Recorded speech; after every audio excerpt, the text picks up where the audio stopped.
हमारे सनातन धर्म में, हमारी सनातन संस्कृति में सबसे बड़ा व्रत कोई है, सबसे बड़ा त्योहार कोई है तो छठ पर्व है। सबसे बड़ा व्रत है, सबसे कठिन व्रत है छठ पर्व। सबसे अधिक दिनों का है। हमारी सनातन संस्कृति में जितने भी व्रत हैं, कोई व्रत 1 दिन का होता है, कोई व्रत 2 दिन का होता है, पर छठ पर्व है जो 3 दिन और 4 दिन तक चलता है। तो आज कल परसों लगभग ये 3 दिन पूरे देश में ये व्रत मनाया जाता है, ये उत्सव मनाया जाता है छठी मैया का छठ पर्व। तो आप सभी को छठ पर्व की बहुत बहुत शुभकामनाएं। अभी से, आज से व्रत प्रारंभ हो चुका है। नहाए खाए की परंपरा आज से स्टार्ट हो गई है। कल सायंकाल सूर्य अर्घ होता है, फिर परसों छठ को प्रातः सूर्य अर्घ होता है। सूर्य भगवान की आराधना है। कहते हैं इस व्रत को दानवीर कर्ण ने भी किया था। ये छठ पर्व जो है, इस व्रत को, ये व्रत पुत्रों की लंबी आयु के लिए, संतान सुख के लिए, और घर में भगवान की, सूर्य भगवान की कृपा बनी रहे, भगवान की कृपा समस्त परिवार पर बनी रहे, धन धान्य से आप परिपूर्ण रहें, इसलिए ये व्रत किया जाता है।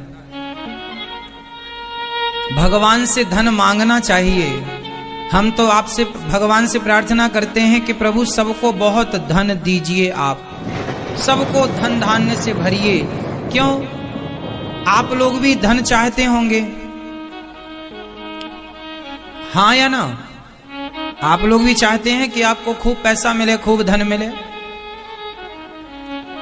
भगवान करे आपको खूब धन मिले, आपको खूब पैसा मिले, लेकिन बताओ कि आप उस पैसे का क्या उपयोग करेंगे?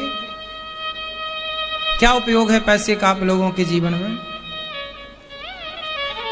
यदि आपके पास बहुत पैसा आ गए तो आप क्या करेंगे? आप बताओ।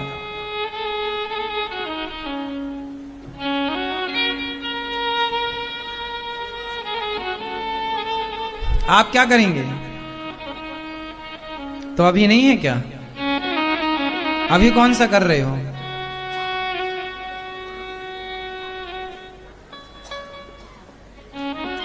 आज समस्या यही तो है कि आपके पास जितना है, आपको लगता है जब इससे ज्यादा आएगा तब सेवा करेंगे। औरों को यह लग रहा है कि जितना उनके पास है उतना भी अपने पास हो जाए तो सेवा कर लेंगे। पर जिसके पास जितना है वो आगे देख रहा है, लेकिन वो कर नहीं रहा है। इतना मिल जाएगा तब करेंगे, इतना मिल जाएगा तब करेंगे। धन हमेशा उनके पास ही होगा जो इस विचार से धन कमाएगा कि हे प्रभु, जो भी मुझे प्राप्त होगा मैं उससे आपकी सेवा करूंगा। तब तो आपका धन कई गुना बढ़ जाएगा। लेकिन आज व्यक्ति को पैसा मिलता, आज का व्यक्ति कमा क्यों रहा है? खाओ पियो मौज करो, इसके लिए आज लोग क्यों कमा रहे हैं पैसा? बड़ी गाड़ी में घूमने का शौक है, बड़े बंगले में रहने का शौक है। उस शौक की पूर्ति के लिए उन्हें पैसा चाहिए, और उससे ज्यादा पैसा आ गया तो फिर वो अपने घर में नचनिया को ले आएंगे नचाने के लिए। वो नाचेगी, ये तमाशा देखेंगे। पैसा तो यही कराता है। पैसा 2 काम कराता है, सुरा और सुंदरी। तीसरा काम है, यदि आपकी बुद्धि पवित्र बनी रही, आपकी बुद्धि धर्म से जुड़ी रही, और धर्म से जुड़ी हुई बुद्धि वाले के पास धन आएगा, तब वो व्यक्ति धन को धर्म से जोड़ेगा। वरना लोग अपने धन को केवल गलत जगह लगाते हैं। यदि आपकी बुद्धि धर्म से जुड़ी है तब तो आप धन से धर्म करोगे, तब तो आप धन से सेवा करोगे समाज की, दीन दुखियों की। और यदि आपकी बुद्धि धर्म से नहीं जुड़ी तो धन के दोष बहुत होते हैं। पूरी रात क्लबों में कौन जा रहे हैं? वो लोग छोड़ ही जा रहे हैं जिनके पास पैसा नहीं है, वो लोग जा रहे हैं जिनके पास पैसा है। हाँ या ना? आप लोग जाते हैं क्लबों में?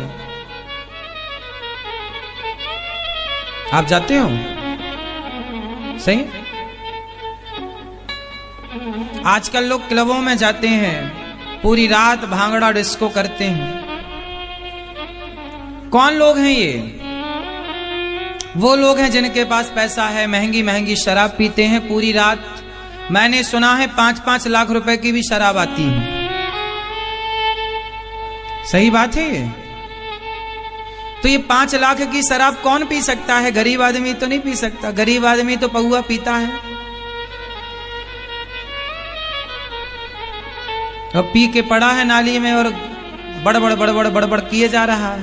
एक बार नारद जी समस्त तीर्थों का भ्रमण करने के लिए गए। नारद जी कहाँ कहाँ गए? पुष्करम चा प्रयागम चा काशीम गोदावरीम तथा हरिक्षेत्रम कुरुक्षेत्रम श्रीरंगम सेतुबंधनम।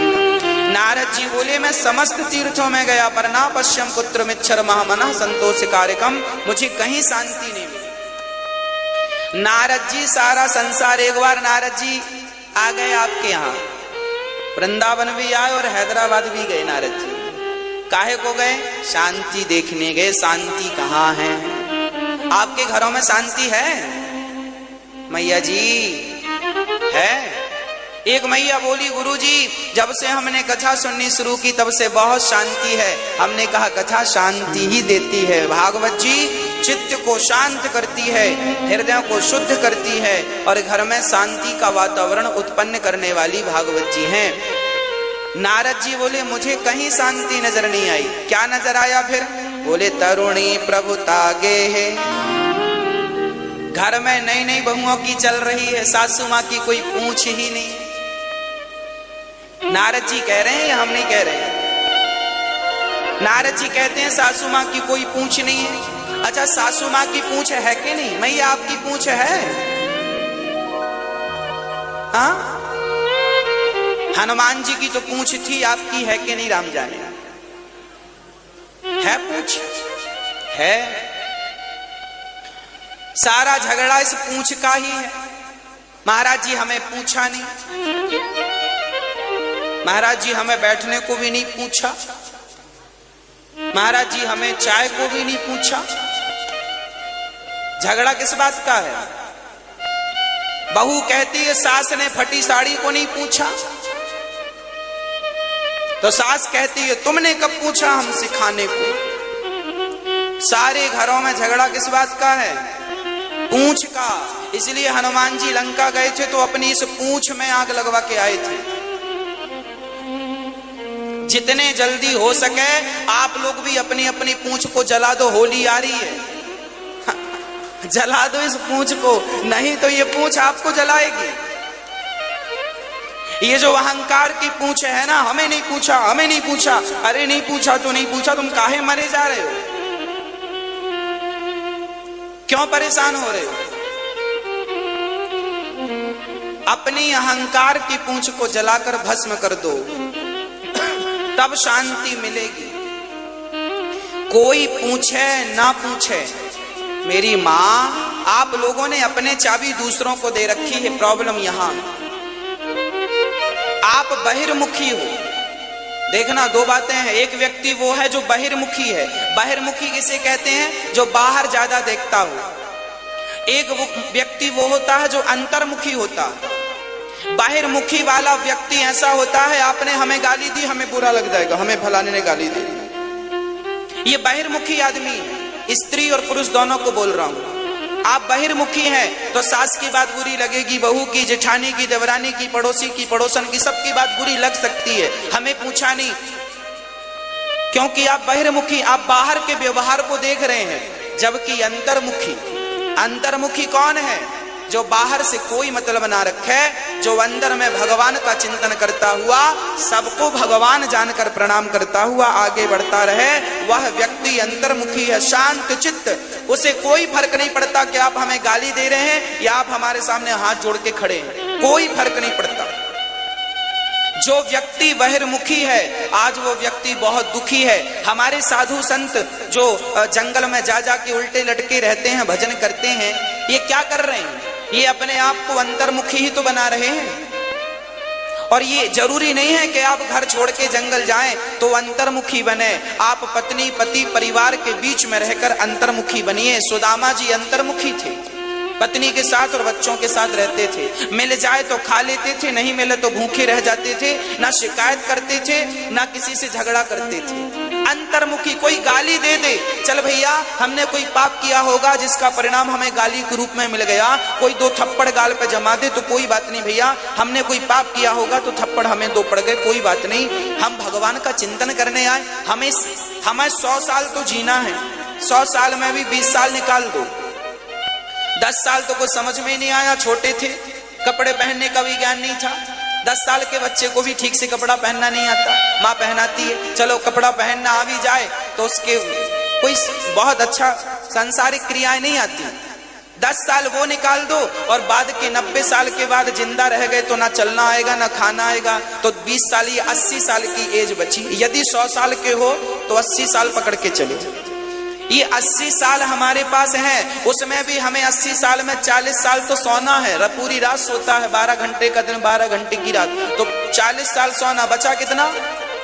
40 साल। और 40 साल में फिर नहाने का समय, खाने का समय, झगड़े का समय, निंदा चुगली का समय, ये सब निकालने के बाद तुम्हारे पास बचा कितना? और जो समय बचा है वो 25, 30, 40 साल बचा है, जो 30 साल बचा है उसमें भी तुम झगड़ा ही करोगे। उसमें भी तुम ये देखोगे कि ये हमारा सम्मान नहीं किया। अब अरे करने ना करे सम्मान, सुना करे चूल्हे में जाए। तुम्हारा क्या भूर गया, क्या कम पड़ गए? तुम वजन कम हो गया, तुम्हारा सम्मान नहीं हुआ। तो ये मान अपमान सम्मान जब तक इनसे ऊपर नहीं उठते आप, तब तक आपको भगवत प्राप्ति नहीं होगी। जिन जिन संतों ने, बताओ क्या मीराबाई का अपमान नहीं हुआ? क्या मीराबाई को राणा ने ये नहीं कहा कि तूने मेरा कुल बिगाड़ दिया?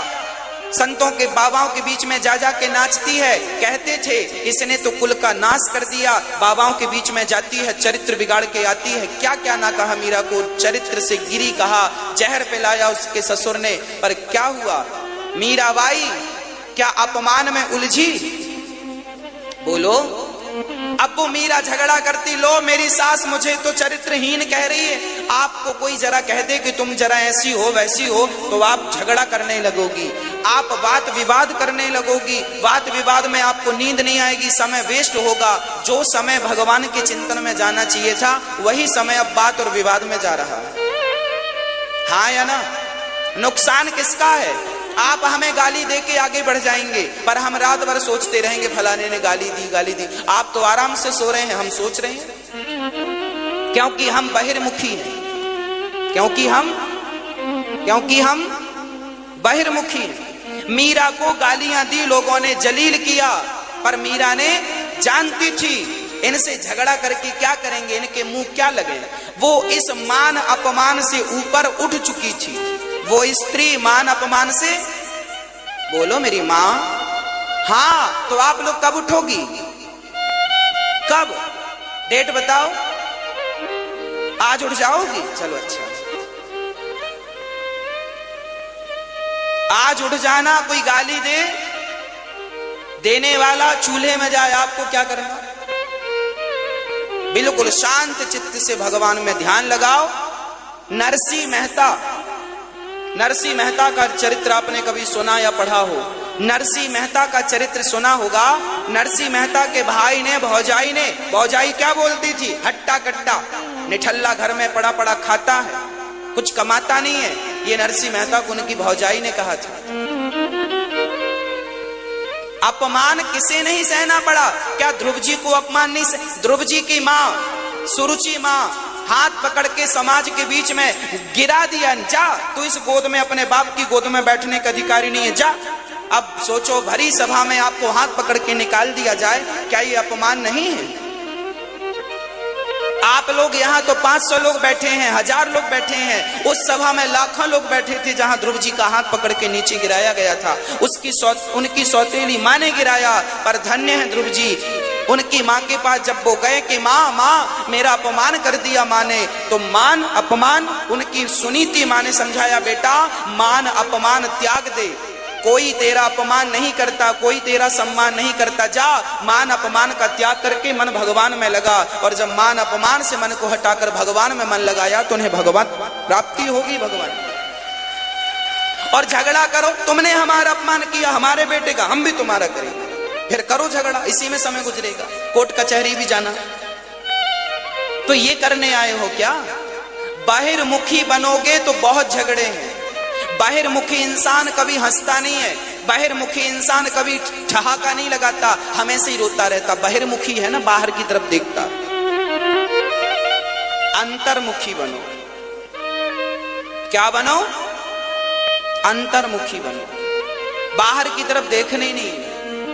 अपमान हो रहा है, सम्मान, गुण दोष दृश्य दोषा, गुण दोष दोनों ही ठीक नहीं है। आप हमारी ज्यादा प्रशंसा करें वो भी अच्छा नहीं है, और आप हमारी ज्यादा निंदा, देखो आप हमारी निंदा करोगे तो भी हमें लगेगा लो हमारी निंदा कर रहे हैं, तो हम आप हमारी निंदा करोगे तो फिर हम आप में ही उलझ जाएंगे, आपको सफाई देने लग जाएंगे, नहीं भाई ये नहीं ये नहीं ये नहीं ये नहीं, समय वेस्ट हो जाएगा। और आप हमारी प्रशंसा करोगे तो भी हम उलझ जाएंगे, भाई आप हमें अच्छा कह रहे हैं, हम भी सुनने लगेंगे बैठ के। तो प्रशंसा और निंदा, स्तुति और आलोचना दोनों ही बंधन है। ना तो स्तुति में उलझना, ना तो आलोचना में उलझना, इन दोनों से आपको ऊपर उठना। बोलो मेरी माँ उठोगी? इन दोनों से ऊपर उठना। यही जब आप इन दोनों से ऊपर उठ जाएंगे ना, तब ये जो तुम्हारा मनुष्य तन है ना, फिर जीने का मजा है। अभी कहाँ मजा है?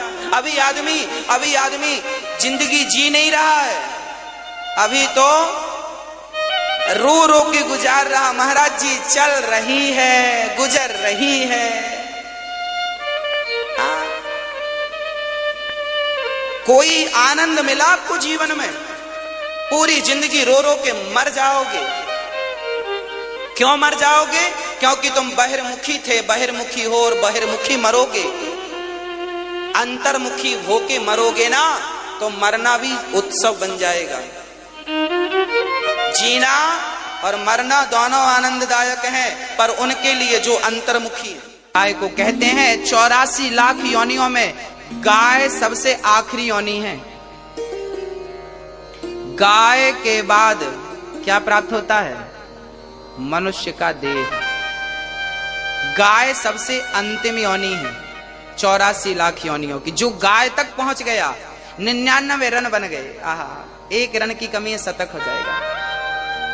तो गाय 99 रन है और मानव का तन तो शतक है। ये पा लिया, इसके बाद कुछ पाने की जरूरत नहीं होती। मानव का तन पा लिया, सब कुछ पा लिया। सच्चिदानंद रूपाय, ईश्वर सत्य है, सबको उसकी आवश्यकता है। चित ईश्वर रहते कहाँ है? बताओ भगवान कहाँ रहते हैं मैया जी? भगवान कहाँ रहते हैं? जोर से बोलना, मैया, ओ मैया, कहाँ रहते हैं भगवान? कहाँ? यहाँ? तो चलो मैं एक्सरे करा लेता हूं। यदि भगवान यहाँ रहते हैं तो एक्सरे करा लेंगे, आ जाएंगे यहाँ एक्सरे में। एक्सरे में सब चीज आ जाती जो अंदर होती है। आएंगे भगवान एक्सरे में? आप कहते हो भगवान यहाँ रहते हैं, यहाँ यहाँ यहाँ यहाँ एक्सरा कराएंगे तो आएंगे? बोले नहीं आएंगे महाराज जी, मत पैसे लगाओ, नहीं आएंगे, सच्ची नहीं आएंगे। भगवान को आपने गलत जगह बिठा रखा है।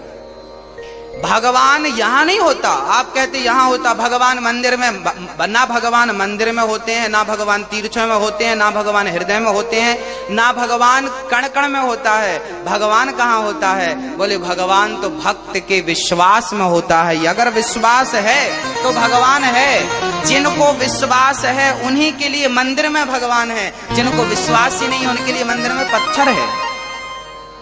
मंत्र जाप मम दृढ़ विश्वासा, पंचम भजन सुवेद प्रकाशा। भगवान कहाँ होता है? कहां होता है? विश्वास। प्रहलाद जी ने कहा कि ये भगवान है। हिरण्यकश्यपु ने कहा चल बोल कहां तेरा भगवान?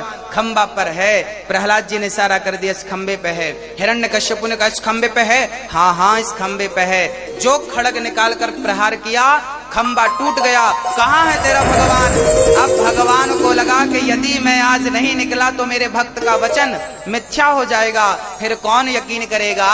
तो भक्त के वचन को सिद्ध करने के लिए भगवान नरसिंह को प्रकट होकर ये कहना पड़ा कि मेरा भक्त जिस तरफ इशारा कर दे मैं वहीं हूं।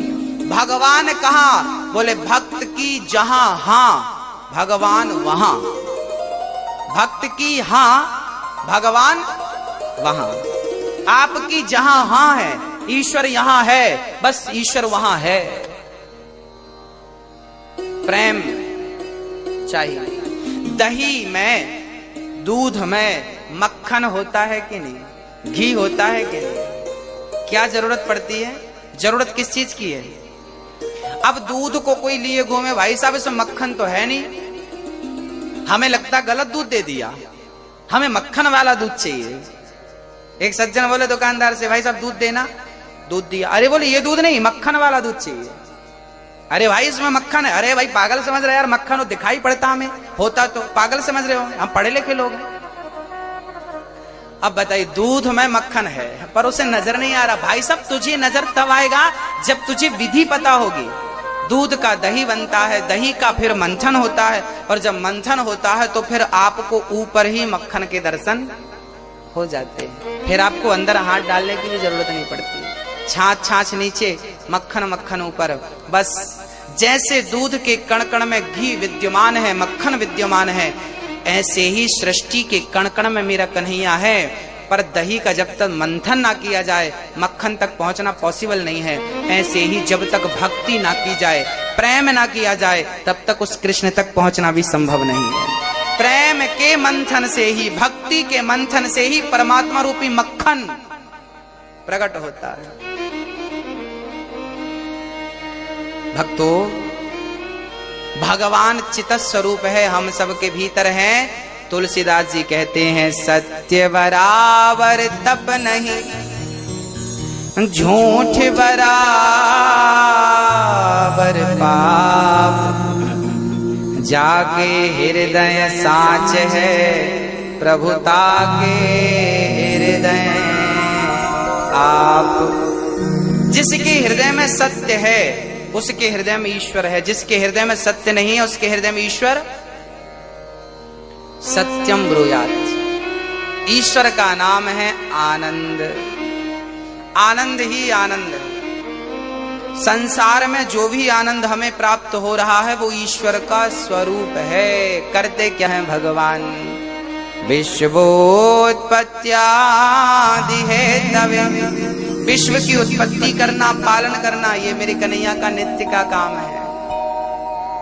हाँ, ये दुनिया को बनाना, ये दुनिया को बनाना, बना के फिर चलाना, बस इसी का काम है। बड़ा जबरदस्त इसका इंतजाम है। ये दुनिया को बनाना, बना के फिर चलाना, बस इसी का काम है। बड़ा जबरदस्त इसका इंतजाम। ये कन्हैया का काम है, हमें बनाना, हमें जन्म देना। माँ के गर्भ में 9 महीने तक हमें बनाया, फिर हमें बाहर किया। जब दांत न थे तब दूध दिया। देखिए भगवान की कितनी बढ़िया परवरिश है हमारे लिए। जब दांत न थे तब दूध दियो, अब दांत दियो तो को अन्न भी दे है। जल में थल में पशु पक्षिन की सबकी सुधि लेते हैं, तेरे हूँ ले हैं। जान को देते अजान को देते, जहान को देते वो तो को भी दे हैं। रे मन मूर्ख सोच करे क्यों, सोच करे कछु हाथ न आए। जब दांत नहीं थे तब पीने को दूध दिया, अब दांत दिया है तो चिंता ना कर, पेट भर भोजन देगा ही सही। वो भूखा घुमा सकता है पर भूखा किसी को सुला नहीं सकता। ये भगवान का काम, सृष्टि बनाना, पालन करना। एक रूप में भगवान, विष्णु के रूप में भगवान सृष्टि को हाँ, पालित करते हैं, पालन करते हैं, ब्रह्मा रूप में उत्पन्न करते हैं, शिव रूप में संहार करते हैं। तापत्रय विनाशाय कहते हैं जो भगवान की शरण में होता है जीवन में कभी दुख नहीं आता। कोई तन दुखी, कोई मन दुखी, कोई धन बिन रहते उदास, थोड़े थोड़े सब दुखी, सुखी राम के दास। संसार में सब दुखी हैं, कौन सुखी है? केवल भगवान के भक्त, वो सुखी है, इसलिए उनके बनकर रहिए। ऐसे भगवान राधा कृष्ण सहित कृष्ण को, राधा सहित श्री कृष्ण को श्री कृष्णाय वयम नुमः, हम उन्हें नमस्कार करते हैं। बोलिए कृष्ण कन्हैया लाल की। यम प्रव्रजन्त मनुपेतमपेत कृत्यम, द्वैपायनो विरह कातर आजुहाव, पुत्रेति तन्मयतया तर्वोभिने दुष्टं सर्वभूत हृदयं मुनिमान तोष्मि। सुखदेव भगवान का जन्म हुआ। अच्छा, भागवत जी सबसे पहले किसने किसको सुनाई आपको विदित है? श्रवण करिए। ये भागवत कितनी बड़ी है मैं आपको बताता हूं। भागवत में श्लोक कितने हैं? 18,000। कितने श्लोक है मेरी माँ? अध्याय कितने हैं? 335। स्कंध कितने हैं? 12, 12। भागवत सबसे पहले किसने किसको सुनाई पता है आपको? किसने सुनाई? सबसे पहले भगवान नारायण ने अपने पुत्र ब्रह्मा को ये भागवत सुनाई। उस टाइम भागवत कितने श्लोकों की थी? आप कभी गंगोत्री जाएं, यमुनोत्री जाएं, या मां नर्मदा के उद्गम स्थल जाएं, अमरकंटक, तो जहां से गंगा निकलती है, यमुना निकलती है, नर्मदा मां निकलती है, पता है वहां पर ना वो बहुत छोटी सी होती है। नर्मदा जी जहां से निकली है वहां तो इतनी छोटी है कि आप छलांग लगा के पार कर लो, है ना? छोटा, उनका रूप स्वरूप छोटा है, पर वही आगे जाकर के क्या हो जाता है? बड़ा हो जाता। ऐसे ही